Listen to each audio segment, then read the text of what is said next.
Hello everyone and welcome back to my channel. In today's One Piece Treasure Cruise video, we are going to take a look at the upcoming characters, including of course the new legend Okiku and Izo, not a dual unit, and we are going to talk about how good they are and if they are worth to pull for, of course. I have not actually seen what they do, I only have seen reactions from the community that they actually say that the new legend is not that good or very underwhelming, so I'm interested to see what exactly they do. We are going to take a look at information from the official OPTC Discord. I will have the link to join in the description, and shout out to Godot for all the info here, putting them together. First of all, Izo and Kiku, not a dual unit, they are a Q character, a treasure map exclusive legend of course, and the captain ability goes as follows. They reduce paralysis by 10 turns and boost Q slasher and shooter HP by 1.5 times, their attack by 4.75. They make Q and Dex orbs count as beneficial, pretty standard. If their special is launched for 3 turns, they boost Q slasher shooter character's attack by 5 times instead. Okay, pretty standard but still pretty good captain ability, so nothing wrong here. Of course, slasher and shooter, two of the most underwhelming classes in the game, and Q, which is not one of the best colors, but still overall as a captain, pretty decent.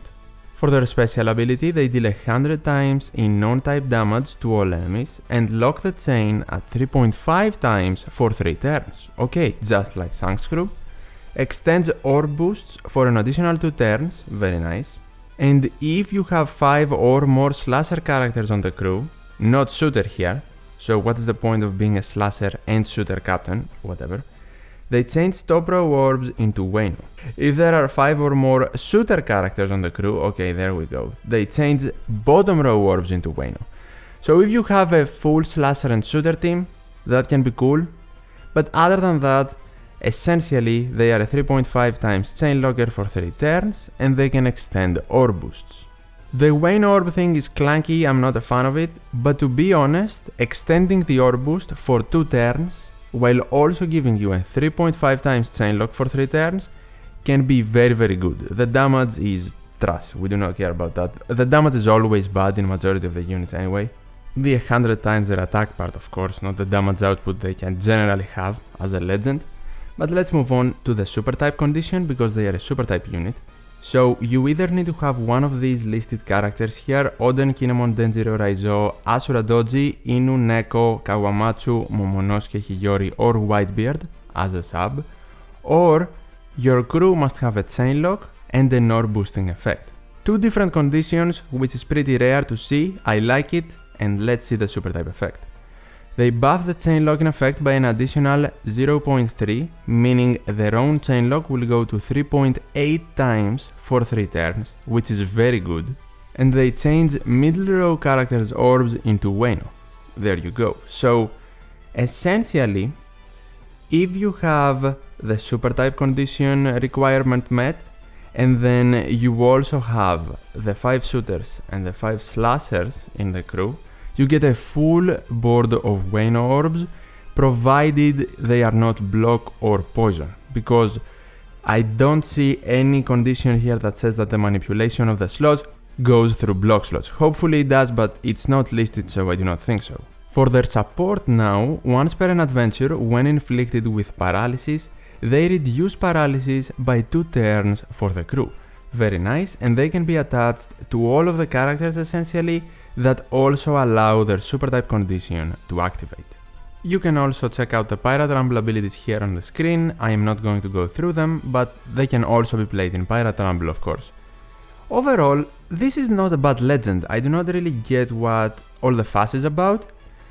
Definitely, slasher, shooter, okay, everyone gets it, not one of the best classes in the game. But if the bad classes in the game do not get more support and legends that support them, they're not going to ever get better. We cannot only get free spirit stuff. It is nice to see 2 characters that do not have a legend, get a legend, support 2 classes that are not that amazing in the game, even though slashers are getting increasingly better with the Wayno arc. But still, shooters like never get support, and sooner or later we are going to get a shooter superclass as well, which will be pretty nice. But for this unit, are the clunky Wayno slot manipulation conditions enough to make this legend trash? No, I don't think so. The reaction of the community and the design of this legend as well remind me of Wanda Carrot, just last month legend by the way, also treasure map exclusive. A unit that has very obvious flaws, but at the same time can do some things very well.